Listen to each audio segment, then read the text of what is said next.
Good evening and welcome to Smart Entrepreneurship Decoded on Transcontinental Times. Today we are joined by a very, very eminent personality. I was very pleasantly surprised and very happy to be introduced to her through a colleague, Rupa Dash. She is a multifaceted personality, if I may say so. She's the CEO of the World Women Foundation. She leads a lot of efforts on the women empowerment side. She leads a lot of efforts on the funding side when it comes to entrepreneurs. She's trying to solve some of the largest challenges in the world through innovation, education, and creativity. She was the first Indian American managing director of the world's largest women's entrepreneurship network. And the sheer breadth of what she has done, apart from the awards she has won, and apart from all the uh, qualifications she has from the education side, is remarkable. I'm very happy to have her on the show tonight. And without further ado, I'll welcome Rupa. Rupa, welcome to the show. So nice of you to find the time so early in the morning in Los Angeles. Thank you so much, Nalin. It is a pleasure to meet with you. And I have also heard incredible things about you from a common friend, and delighted to be here speaking to you and to the audience of Transcontinental Times. So, Rupa, let's just start with how your own journey has been shaped and how you got into so many various sites, right? You've been in media with some of the largest companies in the world. You also lead a company in that area. You lead the Women's World Women Foundation. How has your own journey been that it's got you till here? And I know now pursuing a doctoral degree. So, is it the natural curiosity that keeps various things going, or was there some seminal event that got you into this? Well, my journey comes from very humble background from a small city in Orissa, which is called Cuttack. And Hmm. as you may know, and I know that you have traveled there a few times, so you understand from where I come from. So pretty much it was never a priority in my family for first of all girls to get education, and forget about education. Even if you get education, the only expectation there is you will end up getting married to somebody who owns a truck or who's a truck driver. That's the best opportunities that were presented to me while I was growing up. But of course, my mother did play an important role in that, and not only breaking stereotypes, but also breaking stereotypes, my self-perceived stereotypes, societal stereotypes, and various other things that I had to overcome to find myself in situations, not situations, but rather opportunities which I really wanted to see myself there. My career has expanded from marketing to entrepreneurship, to consulting, to leading organizations, to building movements. So many things I have experienced and I've done, and I enjoy doing that because you cannot put an individual into a box. And I don't see myself in a box. If I see and hear, or if I understand a thing, I try to experiment and experience it and see how far we can take an idea to a finishing line. And I think that's what I'm known for. And secondly, I started my career with advertising companies such as Gray, and Euro RSCG, Lintas.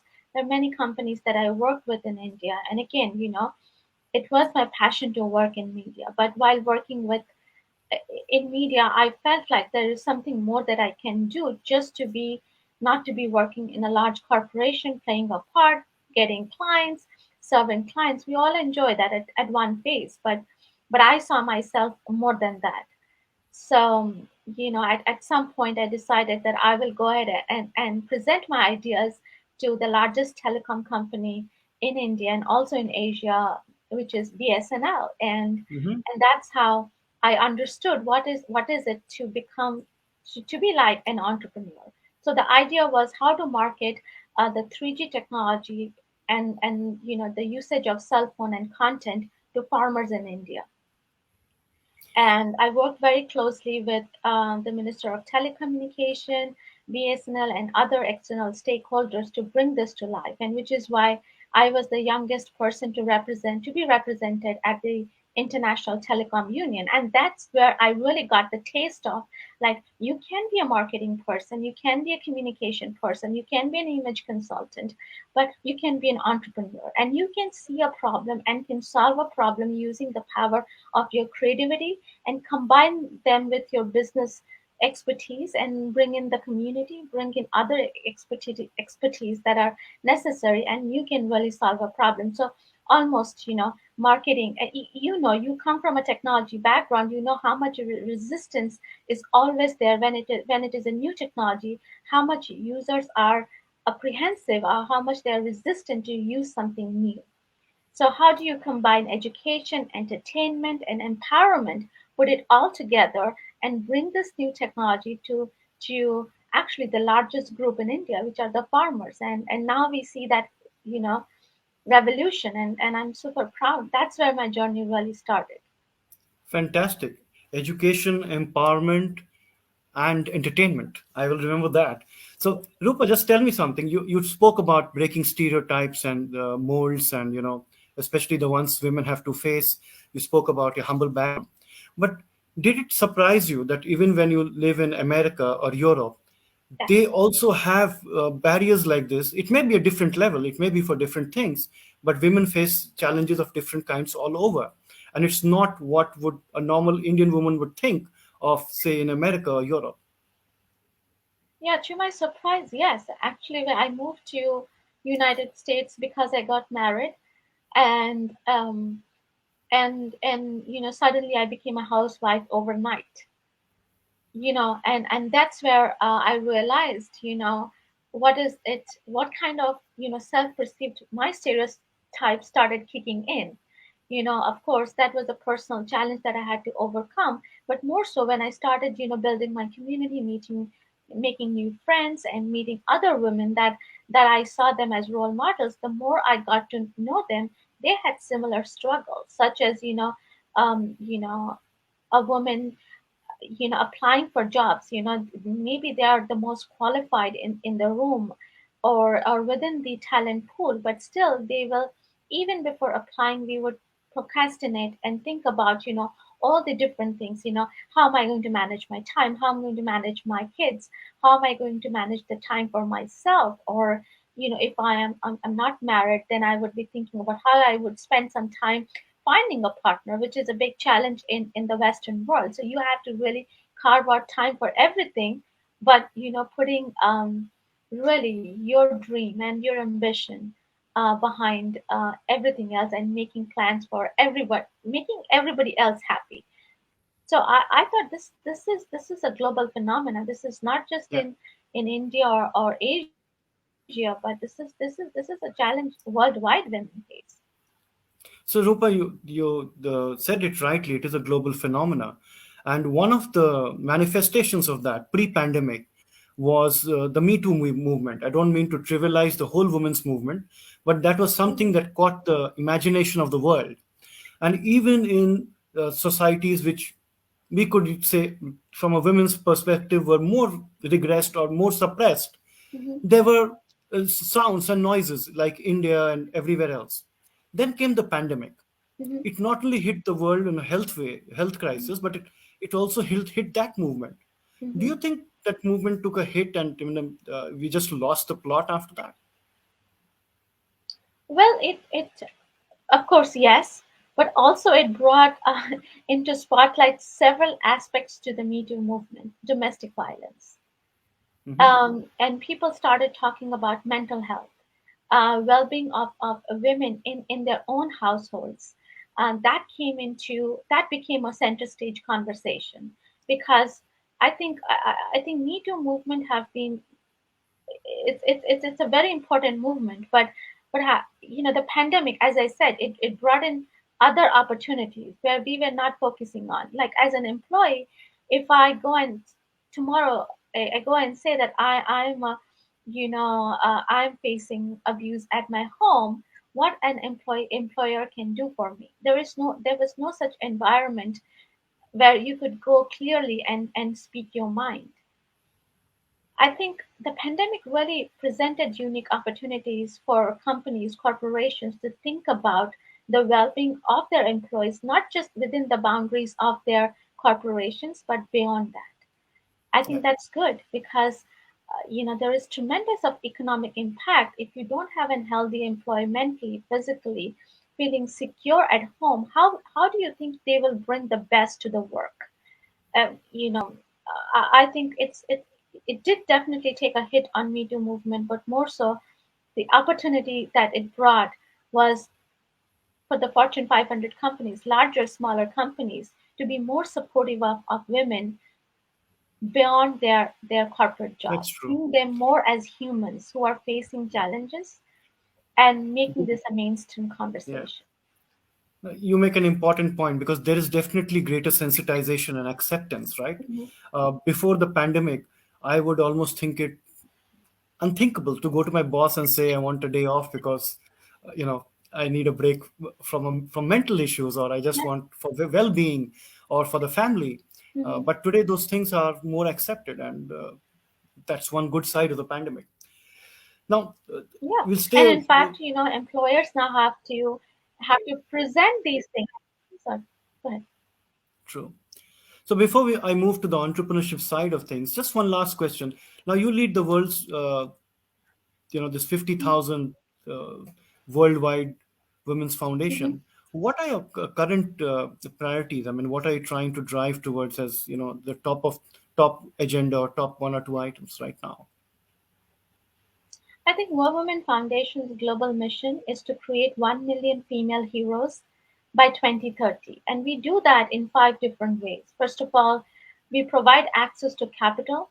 I think that's Hmm. that's key, because women entrepreneurs are the capital catalyst in the world, and to really accelerate women's economic growth and empowerment, it is critical to invest in women, and that can truly create an inclusive future. And the other important thing as a foundation, one of the most critical priorities for us to bring in, make and create and to expand opportunities for women, small business owners, and create a global marketplace and expand the again economic opportunities globally. So, bringing more commerce opportunities to small business owners around the world, female business owners around the world is very critical to us. And we also have a media division which is specifically focuses on creating content that again breaks stereotypes, the roles that women are playing. This is part of our research, which is understanding the impact of digital role models, real life digital role models on women's perception of what role they would like to play in the future. So yeah, content creation, micro storytelling, expanding our micro storytelling platform to break stereotypes is again, one of our key priorities as a foundation. Fantastic. Now, one of the points you made when you were speaking about your own background was how I would put it as you're eternally curious to explore different sides of your personality Mm-hmm, and look at different, and not be typecast into one area, mm-hmm, but you look at various problems, various things, and you try to uh, explore them. mm-hmm, How important is it for entrepreneurs, be eternally curious? Because you hear these words bandied about, right? Growth mm-hmm. mindset, entrepreneurial mindset, etc. But does it start with just basic curiosity? I think it starts basically by nurturing your creativity. I think every individual does have a creative. We are creative humans. Mhm. Human beings are creative. Creativity is our superpower. But oftentimes, as we are growing up, and specifically, if like backgrounds like mine, our creative being is never nurtured. It's not watered. It's not something that is encouraged to pursue. And I think that's where we lose our potential as being more curious, exploring new things, experience new things, building new things, and co-creation, and building. I think the world's best communities are built around creativity.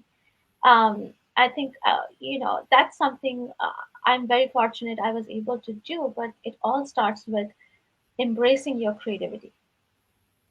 So, even pre-show, we were speaking about the fact that you're on a mission to create $1 billion fund for women entrepreneurs. Now, so far, the statistics are not in favor of Mhm, women entrepreneurs being funded. They get a minuscule amount compared to men. mhm, What exactly explains this? I mean, there are enough women entrepreneurs now, but mhm. somehow the investors don't seem to back them. I think, again, I will come back to the pandemic because as we are moving towards a global reset, there is a change of mindset, heart, and also the way we look at entrepreneurship, not just looking through the lens of gender, but what's happening around the world. Women are quitting jobs in record number, and we are talking about the great resignation as well. And Fortune 500 companies or small, big, they're posting jobs, but there are no applicants. Even if they're getting applicants, they want flexibility. They want their terms to be heard. They want their well-being to be their priority. And also, making work-life balance not anymore a side conversation, again, a center stage conversation. And because of these new kind of future, the new kind of work that we are seeing, there is exponential opportunity for women to start businesses. And this is the first time, especially in the United States, women are starting businesses 4 times faster than we have seen in last 20 years. Wow. And specifically, women who have always considered themselves as creatives, considered themselves passionate about something, and also they were doing the business but as a side hustle, but it's no more their side hustle. They are taking their business to the next level, which is also pushing them to think about where they can find the most support in terms of capital, coaching, and community. And that's where the venture funds are no more the only place women are looking for funds to accelerate their growth. There are plenty of organizations such as us who are providing all this that a woman needs to be successful in business. You know, we did a survey and we found out 72% of female founders find, one of the most important barriers of starting business is lack of mentors and coaches. Even before, forget about, access to capital. While you're just thinking about starting your business, you have some sort of an idea what your business will look like. First thing they look for, not for money, but for advice and mentorship and that community that they can go back and ask questions which they won't be able to otherwise do.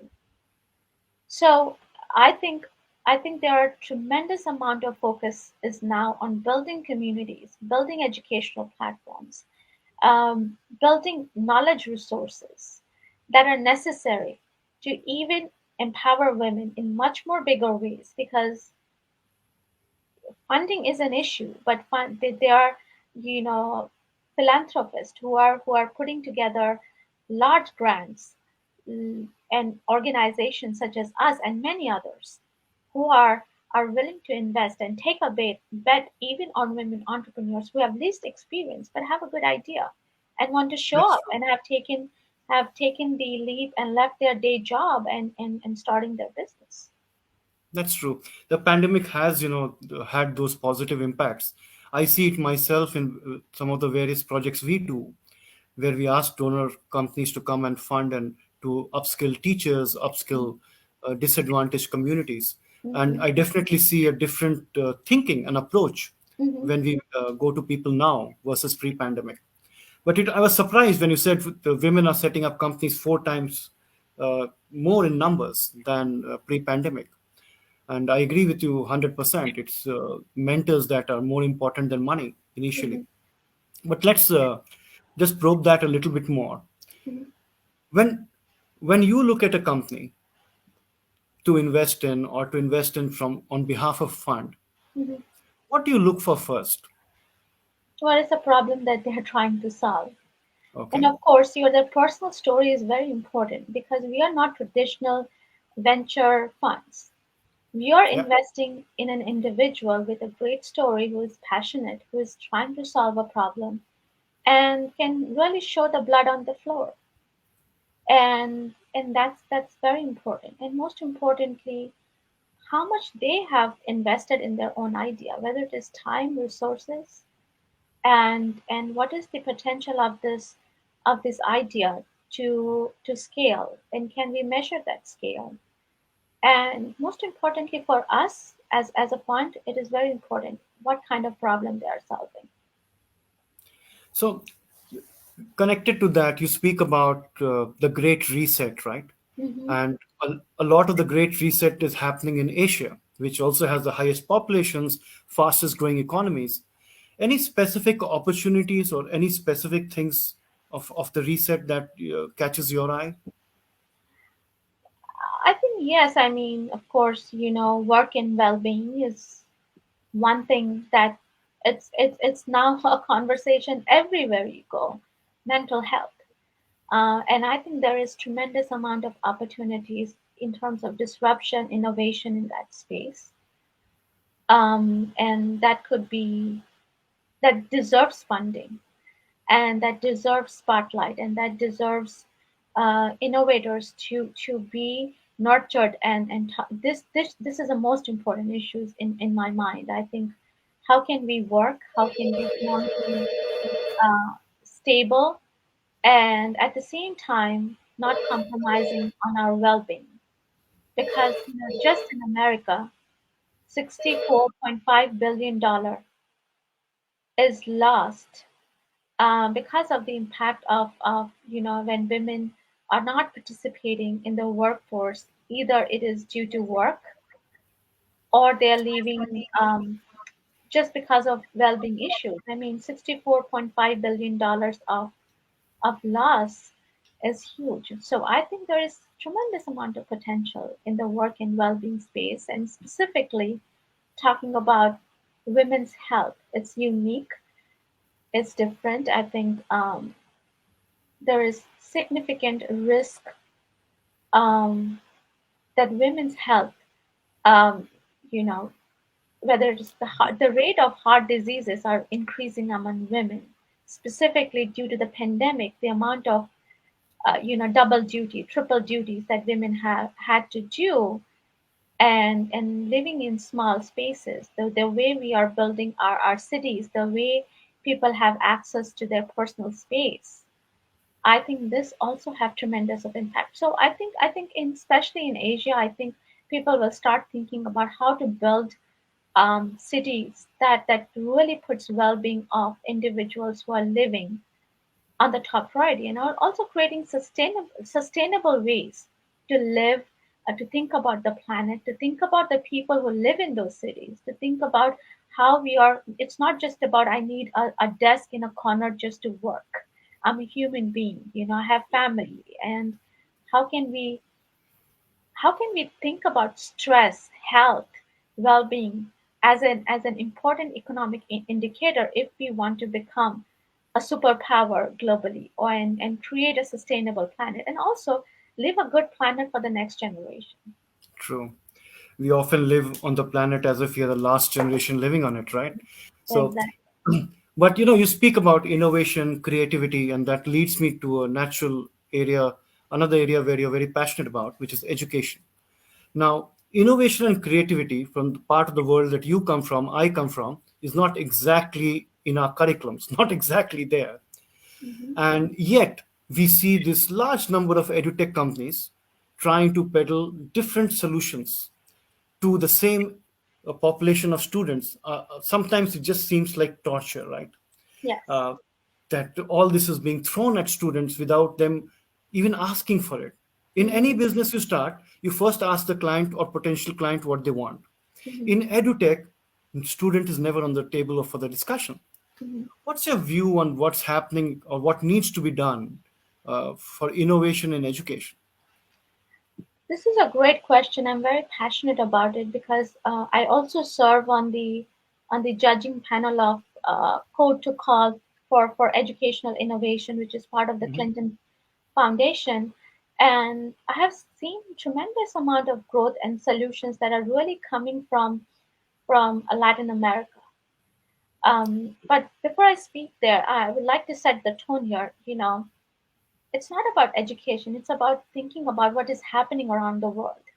Mhm. There is mass migration is happening, not just because of people are trying to move from one place to other for finding good economic opportunities or work or job, but also um, we will find more and more climate refugees. We will see more and more families being displaced due to wars and different kinds of violences. And also the pandemic has also created mass migration. So the way I look at the education space and the innovation is the approach that we are taking is not in the right direction, because of mass migration, you cannot create solutions that is just created for a set of audience who can have access to, who can afford, who can speak a certain language, who come from a certain demographic. And that's where we are going wrong. And we are again doing the same thing. Schooling, you know what I mean by schooling? It's like wearing the same uniform. It's like creating laborers who can do the same thing over and over again, right? And there is no such innovations cannot nurture creative minds, which is what we are supposed to do, right?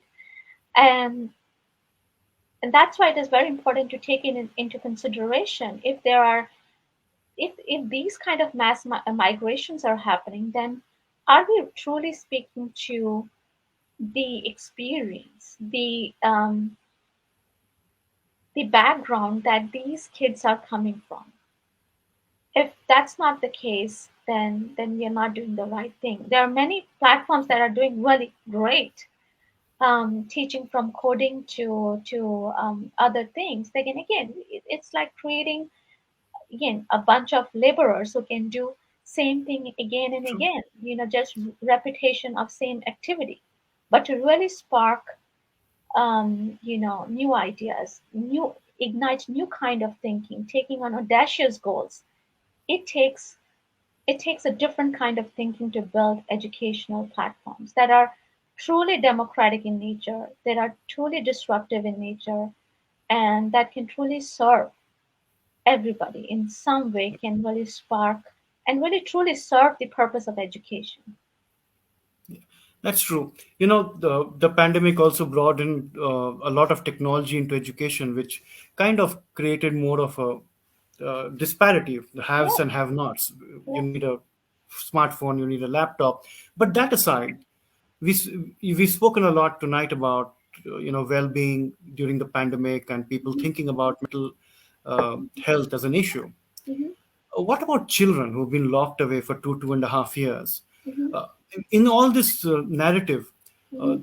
do we tend to give more importance to the adults and forget the mental well-being of the children because they have a less When voice? I talk about mental well-being and the reimagination that we need to Hmm. create space Hmm. where we spend, whether it's our homes or offices or beyond, I think I'm talking about the well-being of everybody, including the children in this case. And I'm a mother of a 9-year old. Because of the pandemic, we started living in parks and we were isolated. It kind of more than 2 years, in fact. So these kids are experiencing more than we could imagine. They don't want to meet a lot of people, and there is a sense of the social growth of an individual is also taken a back seat, which needs a lot of work. We're completely out of time. It has been fascinating speaking to you, but I won't leave you without one last question. So you're really trying to solve some of the big issues, and you're targeting it in various facets of society and various areas. Mm. Over the next 3 to 5 years, which one will give you the most satisfaction when you achieve it? I think providing access to education to girls is something very close to my heart, and I think if we can provide education to girls, we can really transform the society, and overall, it's all about the well-being of the world. I think girls deserve to have equal access to education. Rupa, it has been absolutely fascinating speaking with you.